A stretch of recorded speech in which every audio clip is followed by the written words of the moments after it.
बिस्मिल्लाहिर्रहमानिर्रहीम।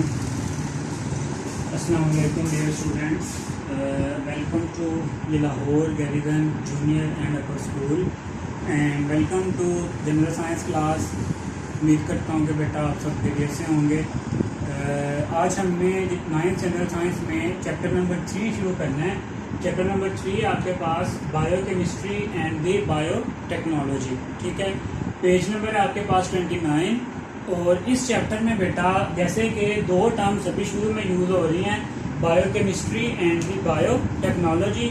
सो बायोकेमिस्ट्री बेटा आपके पास केमिस्ट्री की या बायोलॉजी की एक ऐसी ब्रांच है जिसमें लिविंग ऑर्गेनिजम्स में होने वाले जितने भी केमिकल रिएक्शंस हैं हम उनको क्या करते हैं, स्टडी करते हैं, ठीक है। इस तरह से बायोटेक्नोलॉजी क्या है कि डिफरेंट टेक्निक्स को यूज़ करते हुए या डिफरेंट लिविंग ऑर्गेनिजम्स को यूज़ करते हुए इंसानों की बेहतरी के लिए बहुत सारी जो प्रोडक्ट्स बनाई जाती हैं, वो जो आपके पास ब्रांच है बायोलॉजी की वो क्या कहलाती है, बायोटेक्नोलॉजी, ठीक है।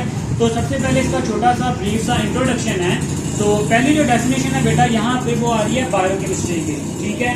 पेपर पॉइंट ऑफ व्यू से भी इम्पोर्टेंट है, आ सकती है कि व्हाट इज बायोकेमिस्ट्री, ठीक है।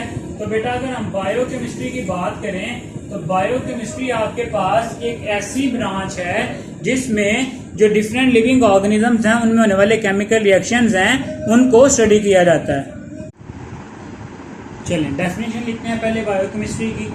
Biochemistry is the branch of chemistry which deal with all chemical reactions taking place in living organisms, ठीक है। Biochemistry is the branch of chemistry that deals with all chemical reactions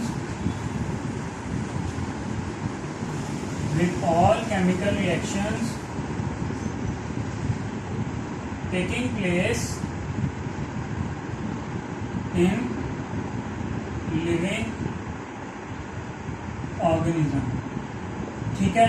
तो जितने भी आपके पास living organisms हैं, living organism अब most common example क्या हैं, एनिमल्स, ठीक है, प्लांट्स, इसके अलावा बैक्टीरिया, ठीक है।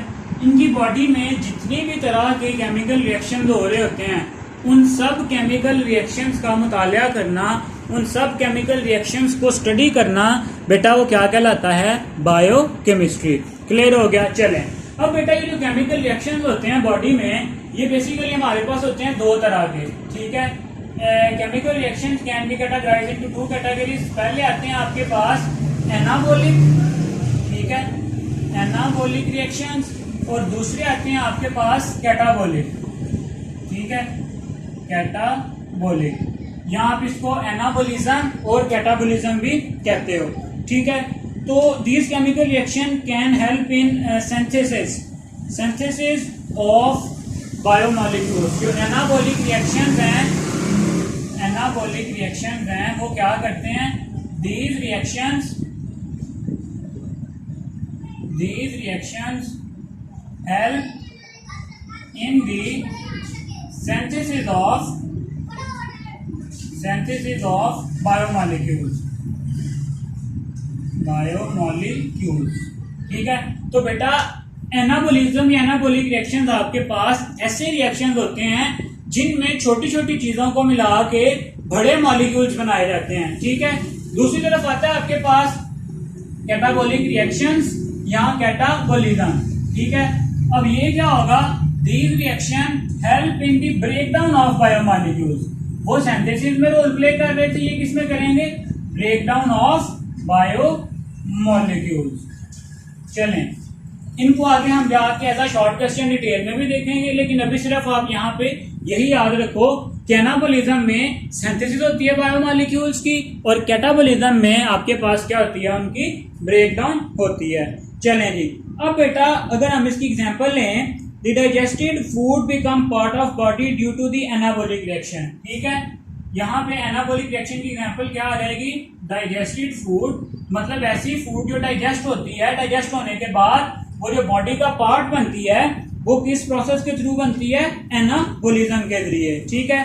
Digested food become part of body, digested food become part of body.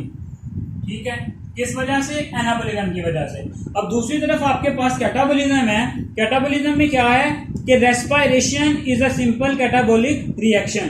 Respiration में क्या होता है?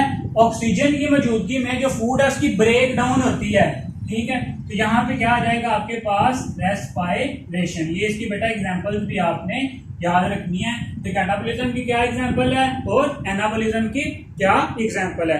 क्लियर हो गया? चलें अब आते हैं नेक्स्ट जो टर्म थी आपके पास बायोटेक्नोलॉजी पे। ठीक है जो नेक्स्ट आपके पास टर्म है वो कौन सी है? बायोटेक्नोलॉजी। पहले इसे रिमूव कर लेते हैं। चलें, बायोटेक्नोलॉजी सिंपली क्या है? डिफरेंट टेक्निक्स का यूज करना for the benefit of humans. ठीक है, बायोटेक्नोलॉजी।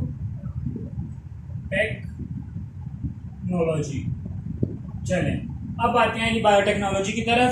बायोटेक्नोलॉजी क्या है?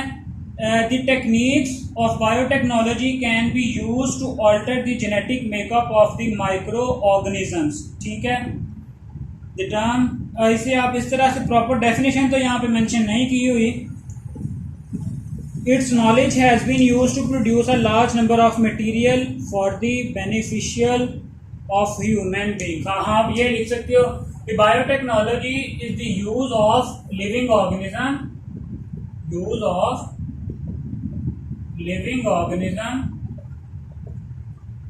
for the benefits of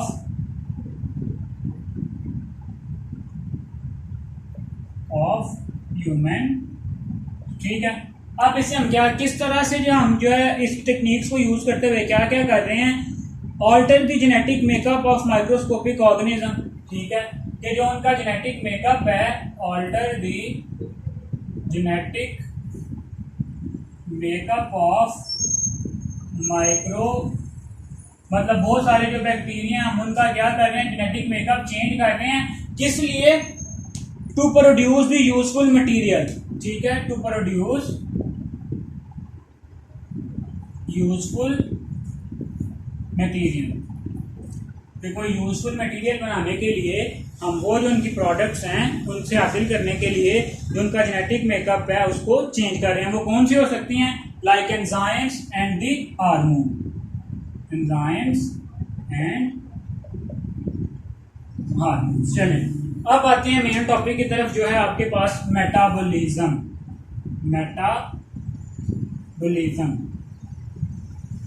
metabolism क्या है? All the type of chemical reactions that take place in the body are known as metabolism. A large number of chemical reactions take place in animal and plant cells and cells of biological organisms which are collectively called metabolism. A large number of chemical reaction take place. ठीक है, इसे आप इस तरह से लिख सकते हो the chemical reactions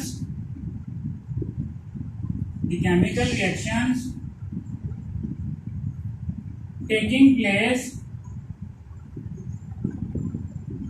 in living organism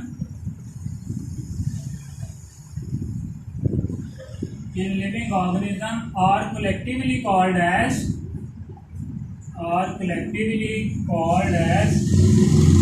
metabolism. ठीक है, मतलब जितनी भी तरह के बॉडी में केमिकल रिएक्शंस हैं एक लिविंग ऑर्गेनिजम्स में जो हो रहे हैं उसको हम क्या कह देते हैं? Metabolism.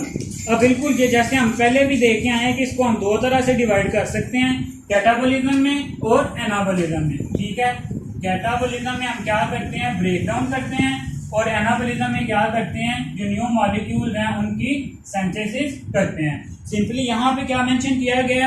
Metabolism consist of two types of reactions which can be either synthesized molecule. ठीक है, एनाबॉलिज्म में हमने पहले भी देखा था कि जो सिंथेसिस होती है, सिंथेसिस ऑफ मॉलिक्यूल।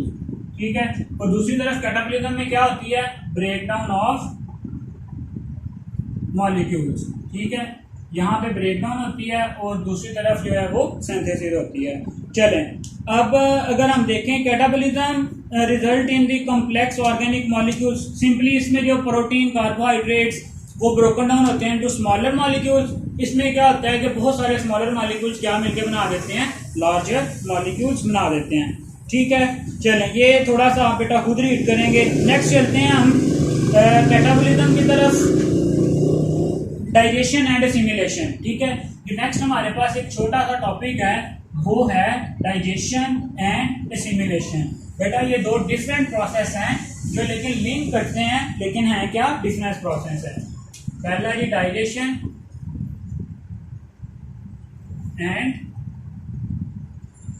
एसिमिलेशन। चलें पहले देखते हैं डाइजेशन। डाइजेशन बेटा सिंपली होता है आपके पास ब्रेक डाउन ऑफ फूड। ठीक है, इस process in which break down large food particle into smaller molecules.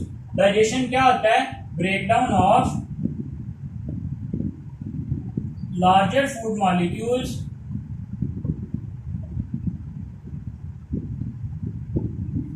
into smaller food molecules. ठीक है, मतलब ये क्या है, कैटाबोलिज्म। ठीक है, अब जो नेक्स्ट आपके पास क्या है, the smaller molecules can be absorbed by the cells for the synthetic purposes which is known as assimilation. अब यही जो स्मॉलर मॉलिक्यूल्स बने हैं, इन्हीं स्मॉलर मॉलिक्यूल्स की absorption of smaller food molecules, यहाँ पे अलग से लिख लेते हैं assimilation. Paper point of view में शॉर्ट क्वेश्चन आता है, differentiate between digestion and assimilation. Assimilation क्या है जी, absorption of small food molecules, किसके लिए, फॉर द सिंथेसिस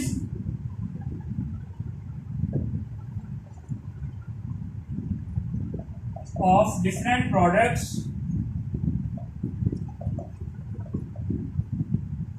ठीक है, ये आपके पास क्या कहलाती है, एसिमिलेशन। ठीक है, digestion of food is necessary to split the macromolecules like carbo. अब डाइजेशन क्यों जरूरी है, देखो बेटा हम कार्बोहाइड्रेट्स खाते हैं, ठीक है, कार्बोहाइड्रेट्स, प्रोटीन्स या फैट्स। ठीक है, ये तीन ही हमारी फूड के कंपोनेंट होते हैं। अब बेटा इनकी डायरेक्ट जो है ब्रेकडाउन के लिए डाइजेशन क्या जरूरी है, ताकि इनको हम मैक्रोमोलिक्यूल्स में कन्वर्ट कर सकें। ठीक है, सिंपल मॉलिक्यूल्स में। These are necessary to be used by organism to build new compounds. ठीक है, जब इनकी ब्रेकडाउन करके हम सिंपल मॉलिक्यूल्स बना लेते हैं, सिंपल मॉलिक्यूल्स बना लेते हैं, फिर वो जो है न्यू कंपाउंड्स की सिंथेसिस के लिए यूज हो सकते हैं। ठीक है, चलें जी, इसके साथ ही बेटा लास्ट लाइन है, after this the products of digestion is absorbed by the cells of animals and are used either to produce new protoplasm or provide energy। ठीक है, इसके बाद क्या होता है कि यही जो आपके पास जो हमने न्यू प्रोडक्ट्स बनाई हैं, इनको या तो आप कह सकते हो कि एनर्जी के तौर पे हम यूज़ कर लेते हैं, या इनसे ही मज़ीद जो प्रोडक्ट्स हमने बनानी होती हैं उसके लिए यूज़ कर सकते हैं। ठीक है बेटा, आज के लेक्चर में हमने क्या क्या डिस्कस किया है। सबसे पहले हमने देखा है कि जो बायोकेमिस्ट्री है आपके पास वो क्या है, उसकी हमने प्रॉपर डेफिनेशन देखी है। डेफिनेशन के बाद डेफिनेशन हमने क्या कहा था कि इट इन्वॉल्व या the branch of chemistry which deal with the study of all the chemical reactions which take place in the living organisms। ठीक है, उसको हमने क्या कह दिया था, बायोकेमिस्ट्री। फिर हमने कहा था कि जितने भी आपके पास केमिकल रिएक्शन हैं उनको कलेक्टिवली हम क्या कह देते हैं, मेटाबॉलिज्म। ठीक है, उसको हमने दो तरह के रिएक्शंस में डिवाइड किया है, एक को हम कहते हैं कैटाबॉलिज्म, दूसरे को कहते हैं एनाबॉलिज्म। ठीक है, कैटाबॉलिज्म आपके पास ऐसे रिएक्शन होते हैं जिनमें जो लार्जर मॉलिक्यूल्स हैं उनकी ब्रेकडाउन की जाती है। ठीक है, और दूसरी तरफ आपके पास जो एनाबॉलिक रिएक्शंस हैं वो ऐसे रिएक्शंस होते हैं जिनमें हम स्मॉलर मॉलिक्यूल्स को यूज करते हुए लार्जर मॉलिक्यूल्स की सिंथेसिस करते हैं। ठीक है, फिर मेटाबॉलिज्म का कॉन्सेप्ट हमने देखा कि लिविंग ऑर्गेनिज्म जैसे प्लांट हैं, बैक्टीरिया हैं, एनिमल्स हैं, सब में जितने भी केमिकल रिएक्शंस हो रहे होते हैं कलेक्टिवली क्या कहलाते हैं, मेटाबॉलिज्म। फिर हमने दोबारा से देख लिया कि जी कैटाबोलिज्म क्या है, एनाबोलिज्म क्या है, उसकी एग्जांपल देखी कि डाइजेशन है वो कैटाबोलिज्म की एग्जांपल आ जाएगी, और जो इसी तरह से जो आपके पास रेस्पिरेशन है, ठीक है, वो भी जो है कैटाबोलिज्म की एग्जांपल में आ जाएगी। क्लियर हो गया। फिर हमने एक और छोटा सा टॉपिक डिस्कस किया है, short question, differentiate between digestion and the assimilation.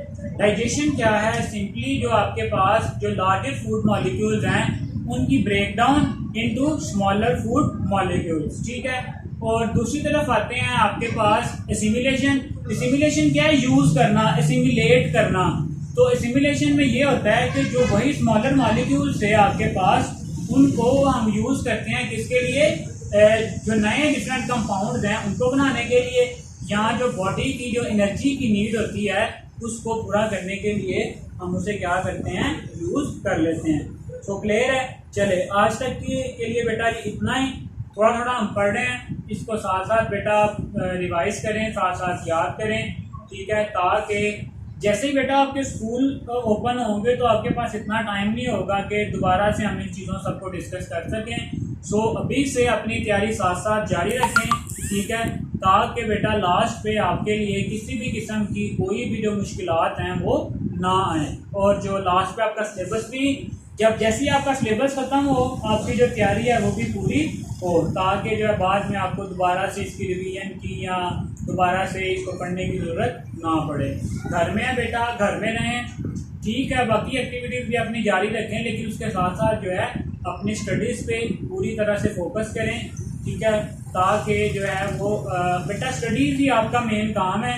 बाकी एक्टिविटीज़ तो आपने टाइम गुजारने के लिए करनी ही है, लेकिन उसके साथ साथ जो आपकी स्टडीज़ हैं उन पे बेटा अच्छे से फोकस करें। जितना भी अब ऑलमोस्ट हमने 3rd चैप्टर शुरू कर लिया है, जैसे ही आपके पास थोड़ा फ्री टाइम हो आप पिछले वाले जो चैप्टर है उनको रिवाइज करें, और जितना हमने पढ़ लिया अगर इसके रिलेटेड कोई भी बेटा आपका कोई क्वेश्चन है, कोई पॉइंट आपको समझ नहीं आ रहा, तो बेटा आप कमेंट सेक्शन में या जो गूगल क्लासरूम में बेटा आप वहाँ से पूछ सकते हैं, डिस्कस कर सकते हैं। अल्लाह हाफ़िज़।